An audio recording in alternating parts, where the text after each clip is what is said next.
Hi hello friends, எல்லோரும் எப்படி இருக்கீங்க? இன்றைக்கி பர்பிள் கலர் முட்டைக்கோஸில் தான் ரெசிபி பண்ண போகிறேன். இதில் பக்கோடா பண்ண போகிறேன். எப்படி செய்கிறதுன்னு பார்க்கலாம்.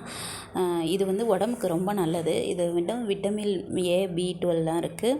குழந்தைங்களுக்கு இதை தாராளமாக கொடுக்கலாம். நார்மல் முட்டைக்கோஸை விட இதில் சத்துக்கள் நிறைய இருக்குதுன்னு சொல்கிறாங்க. இது பற்றி டீட்டெயிலாக வேணுன்னா நெட்டில் செக் பண்ணி பாருங்கள். இதில் வெங்காயம், நறுக்கின வெங்காயம், இஞ்சி பூண்டு பேஸ்ட்டு, மஞ்சள் தூள், மிளகாத்தூள், மஞ்சள் 1/4 டீஸ்பூன் மஞ்சள் தூள் போட்டுக்கோங்க.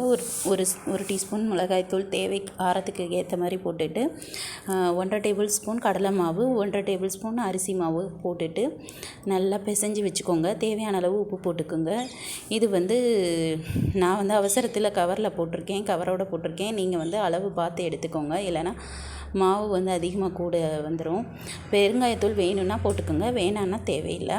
ஆனால் இது கடலை மாவு இதெல்லாம் சேர்க்குறனால போட்டுக்கோங்க அவசியம். எண்ணெயை நல்லா காய வச்சு அதில் ஃபஸ்ட்டு செக் பண்ணி பாருங்கள். கொஞ்சமாக போட்டு பார்த்துட்டு நல்லா பொரிஞ்சதும் இதை ஹை ஃப்ளேமில் வச்சு எண்ணெயை சூடு பண்ணிவிட்டு அப்புறமா லோ ஃப்ளேமில் வச்சு பொரிச்சு எடுங்க. அப்போ தான் உள்ளே இருக்கிற மாவும் நல்லா வெந்து வரும்.